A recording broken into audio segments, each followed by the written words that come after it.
ሰላም ክቡራት ኣሕዋትን ኣሓትን እንኳዕ ብድሓን ናብዚ መንፈሳዊ ቻናል መጻኹም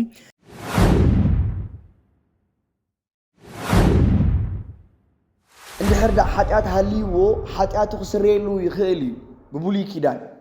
ግን ተፈላላይታ እዩ እቲ ኣብ ሽዑ ዘመን ኣብ ብሉይ ኪዳን ናይ ሓጢኣት ስርየት ዝወሃብ ዝነበረ ጊዜያዊ በደል ንዝነበሮም እዩ ወይ ጊዜያዊ በደሎም ዝፈትሕ እዩ ለምሳሌ ሓደ ሰብ ንሓንቲ ጓል ንስተይቲ ዝኾነ ናይ ዝሙት ነገር እንድሕር ዳ ገይሩ ኮይኑ ተሓጢኣት ስርየት እቲ ካህን ኣብ ዓመት ሓደ ግዜ ናብቲ ቅድስተ ቅዱሳን ዝበሃል ቦታ ኣትዩ ናይ ሓጢኣት ስርየት የውህቦ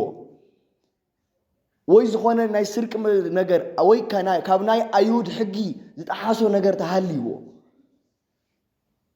ዝኾነ ነገር ተሃልይዎ ወይ በጊዕ ሃኖስ ካልእ ዓይነት ነገራት መስዋዕት ሒዙ ናብቲ ካህን ይቐርብ እቲ ካህን ድማ እቲ ደም ሒዙ ኣብ ቅድሚ እግዚአብሔር ያዕርገሉ ናይ ሓጢኣት ስርየት ረኺበ ኢሉ ይኸይድ ነይሩ ማለት እዩ ሐዋርያው ቅዱስ ጳውሎስ ነዘውዝኒ ያመላኺቱ ኣብ ዕብራውያን ምዕራፍ 10 ካብ ቁጥሪ 1 ክሳብ 4 ከምዚ ይብል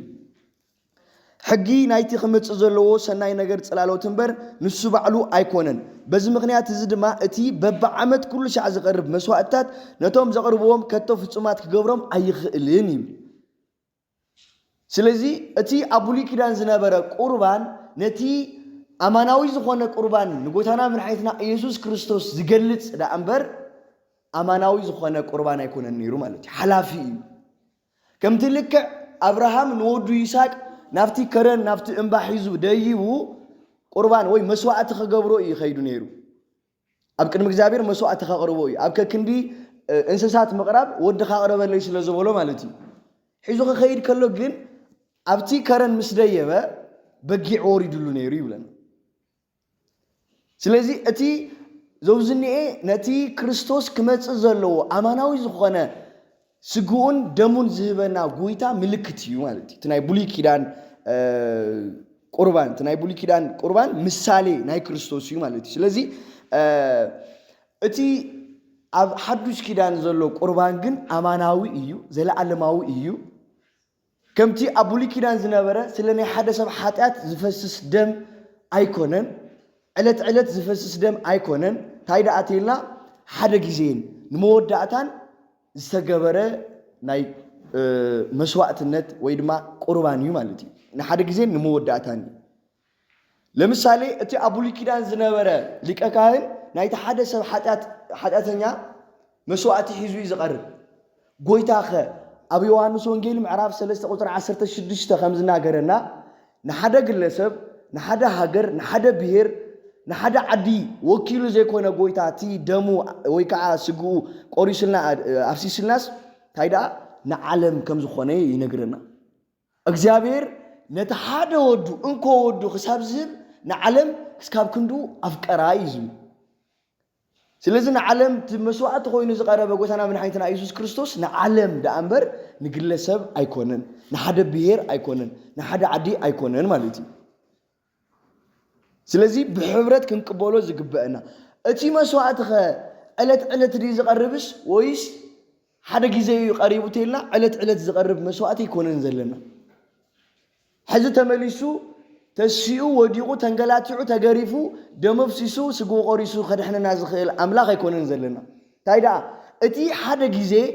ኣብ መስቀል ዝኸፈሎ ዋጋ እቲ ደሙ ትኩስ ኮይኑ ንዘለዓለም ናብ ሕብረትና ናብኡ ንዝመፁ ሰባት ህያው ኮይኑ ይነብር ማለት እዩ እቲ ስግኡን ደሙን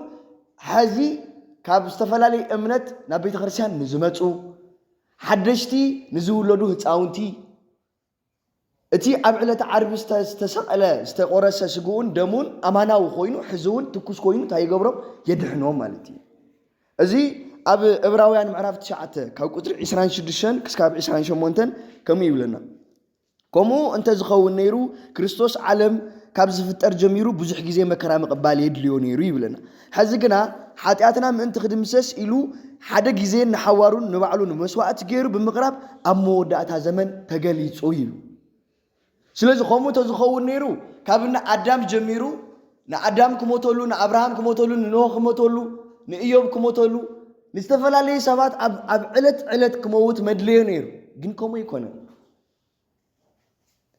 ጎይታና መድኃኒትና ኢየሱስ ክርስቶስ ዝሞተ ወይ ድማ መከራ ዝተቀበለ ነቲ ሞት ድማ ድል ገይሩ ተስዩ ንዓና ህይወት ዝሃበና ነቲ ቁርባንውን እንኩ ብልዑ ስተይሉ ዝሃበና ሓደ ግዜ ንመወዳእታኒ እቲ ሓደ ግዜ ንመወዳእታኒ ዝተገበረ ግን ዕለት ናብ ማሕበር ንዝሕወሱ ኣብ ሕብረት ንዝሕወሱ ግን ይሰርሐሎም እዩ ማለት እዩ ኣማናዊ እዩ ማለት እዩ ስለዚ እቲ እሙን ዝኾነ ሊቀ ካህናት ኢሉ ዝገልጾ ብዙውን ይብል ኣብ ዕብራውያን ምዕራፍ 7 ቁጽሪ 24 ክሳብ 27 ክናገረና ከሎ ጎይታና መድኃኒትና ሐዋርያው ቅዱስ ጳውሎስ ክናገር ከሎ እቲ መስዋዕቲ ዘቀርብ ባዕሉ እዩ ይብል እቲ መስዋዕቲ ዝቀበል ባዕሉ እዩ እቲ መስዋዕቲ እውን ባዕሉ እዩ እዚ እዩ ዝገርም ነገር ኣብ ናይ ብሉይ ኪዳን ስርዓት እዩ ነይሩ ተይልና እቲ መስዋዕቲ ዘቀርብ ካልእ እዩ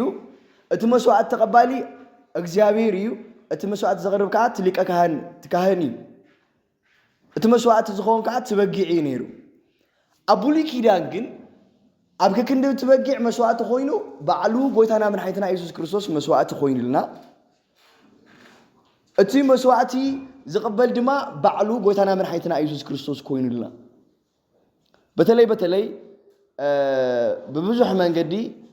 ክርስቶስ ኣብ ናይ ቅዱስ ቁርባን ጉዳይ ወይ ኣብ ናይ ድሕነት ጉዳይ ብምልጃ ንዝብልዎ ንዝቀርጽዎ ሰባት ጎይታና መድኃኒትና ኢየሱስ ክርስቶስ በአማላድነት ዘይኮነ አዲሕንናስ በቤዛነት በደሙ ይድሕንና